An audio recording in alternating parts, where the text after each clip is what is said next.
Hi, Recap Corner here. Today, we're gonna be doing a big breakdown to discuss our film The Revenant. Spoilers ahead. Be prepared, grab your popcorn, sit back, and get ready for a wild ride. The movie begins with Hugh Glass, played by Leonardo DiCaprio, talking to his son, Hawk, played by Forrest Goodluck, in a Native American language. He tells Hawk that even though he's scared and wants his problems to end, he has to keep fighting as long as he can breathe. As Glass speaks, we see flashbacks of him with his wife and son, his home burning down, and holding his wife in his arms. Hugh Glass and Hawk are walking through a river with other hunters as they look for game. They live in a camp with other fur trappers and are led by their captain, Andrew Henry. Suddenly, a man from their group walks into the camp with an arrow in his back, and another man is shot in the neck and falls into the fire. The hunters are attacked by a group of Arikar Indians and fight back with their guns. During the attack,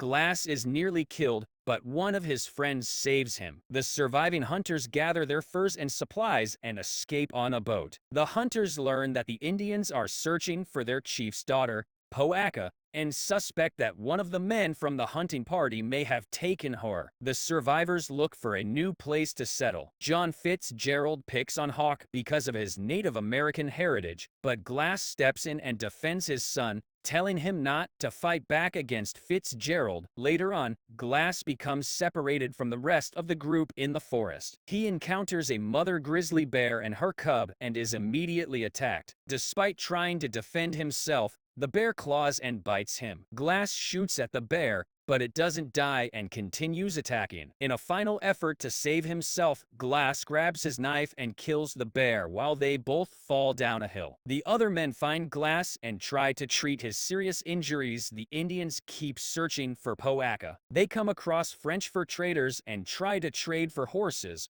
but the French refuse to give up their horses. The hunters carry Glass on a makeshift stretcher, but he slows them down. When they try to carry him up a hill, he slides and drags the other men down with him. Fitzgerald suggests they kill Glass to end his suffering. Henry tries to shoot Glass, but he can't bring himself to do it. Henry offers money to anyone who will stay behind with Glass, and Hawk and Jim Bridger volunteer. Fitzgerald also decides to stay, even though they all know they will probably die, because Henry increases the payment. Glass is still in immense pain and has vivid flashbacks of his wife and the day his house burned down. Fitzgerald convinces Glass to let him end his suffering so that no one else will be slowed down or have to wait to die, including Hawk. Glass agrees, but Hawk shows up and thinks Fitzgerald is killing his father. A struggle breaks out between Fitzgerald and Hawk, and Fitzgerald stabs Hawk in the stomach and lets him bleed out to death. Fitzgerald hides Hawk's body and lies to Bridger, saying he doesn't know what happened to him. Later on that evening,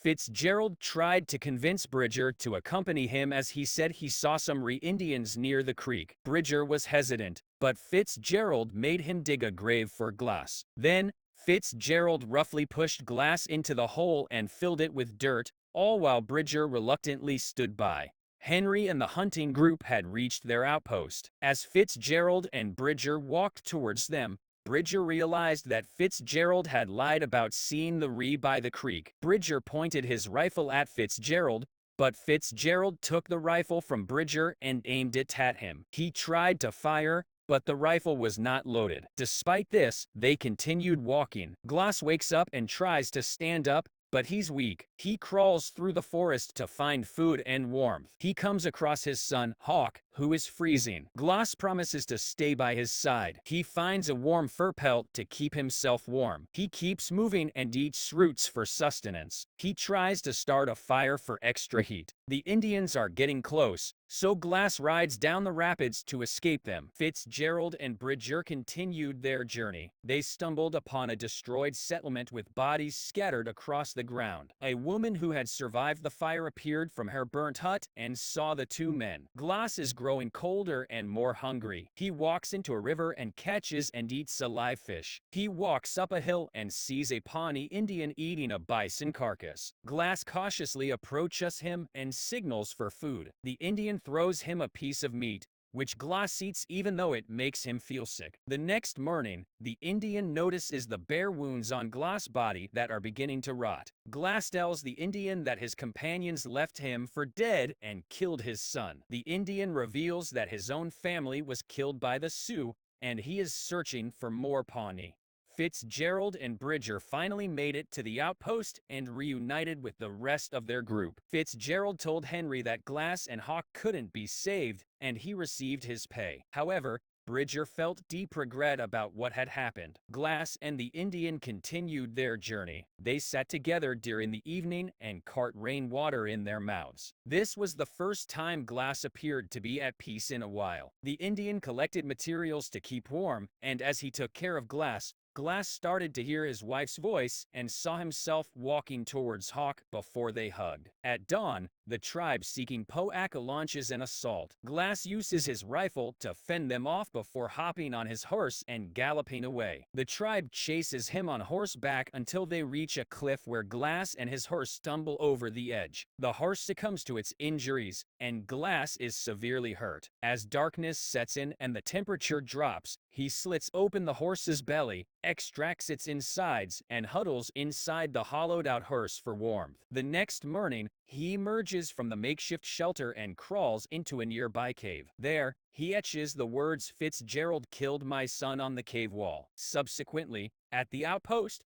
one of the French trappers returns with Glass canteen, which Bridger had left behind on the pile of dirt where Fitzgerald had supposedly buried him. Believing that Hawk had taken it, Henry leads a search party into the woods. There, they come across Glass, crawling on the ground, barely conscious. They bring him back to the outpost where Henry discovers that Fitzgerald has vanished. The French trapper informs him that he overheard Fitzgerald was making his way to Texas and had emptied the safe containing the party's payroll. Angered, Henry points his rifle at Bridger and violently beats the boy as he accuses him of being misled by Fitzgerald's lies. Glass vouches for Bridger's purity to Henry, asserting that he was simply obeying orders. He also informs Henry how he witnessed Fitzgerald killing his son. Learning that Fitzgerald is traveling to Texas, Glass requests that Henry pursue the man himself. Henry reluctantly consents, but then decides to accompany Glass on the mission. Henry and Glass come across Fitzgerald and divide to apprehend him from different directions. Glass discovers Fitzgerald first and intends to take him to answer for the crime. The two adversaries draw their weapons and Fitzgerald shoots Henry, causing his death. Glass finds Henry's corpse and places it back atop his horse. They proceed, with Fitzgerald firing his gun at them. He believes he has killed Glass,